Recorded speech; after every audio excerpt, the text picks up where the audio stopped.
હવે જોઈએ સમાચારો વિગતવાર. અંકલેશ્વર એરસ્ટ્રીપની કામગીરી માર્ચ 2025 સુધીમાં ફેઝ 1 ની કામગીરી પૂર્ણ થશે. રનવે એપ્રન સહિતના કામો થયા છે તેમ વિધાનસભામાં પૂછાયેલા પ્રશ્નમાં રાજ્ય સરકાર દ્વારા જાહેરાત કરાઈ હતી.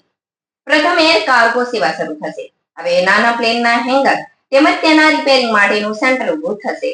ગુજરાત એવિએશન સેક્ટરનું મહત્વનું કેન્દ્ર બનશે.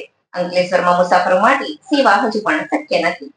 ગાંધીનગર ખાતે ચાલી રહેલી વિધાનસભા સત્રમાં અંકલેશ્વર એરપોર્ટ અંગે પૂછાયેલા પ્રશ્નમાં વિધાનસભા ગૃહમાં સરકારે જાહેર કર્યું કે અંકલેશ્વરમાં નવા એરપોર્ટ માટે ફેઝ 1 ની કામગીરી માર્ચ 2025 સુધીમાં પૂર્ણ કરવામાં આવશે.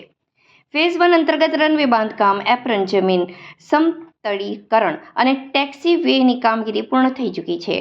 બાકીની કામગીરી ઝડપથી પૂર્ણ કરવામાં આવશે. ગુજરાત એવિએશન સેક્ટરનું મહત્વનું કેન્દ્ર બની રહ્યું છે.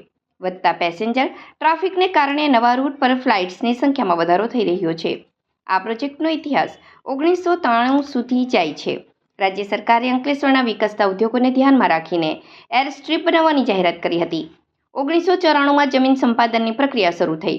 જમીનના ભાવ અને અન્ય મુદ્દાઓને લઈને ઊભા થયેલા વિવાદો બાદ 2002માં જમીન સંપાદન પૂર્ણ થયું. જે બાદ 20 વર્ષ સુધી માત્ર કાગળ પર જ કાર્યવાહી જોવા મળી હતી.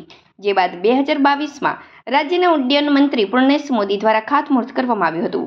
હાલ સ્ટેટ એવિએશન ડિપાર્ટમેન્ટ દ્વારા હાલમાં કામગીરી ચાલી રહી છે, જે હજુ પણ અંકલેશ્વર ખાતે એરસ્ટ્રીપ પર મુસાફરો માટે ડોમેસ્ટિક ફ્લાઇટ અંગે કોઈ જાહેરાત કરવામાં આવી નથી.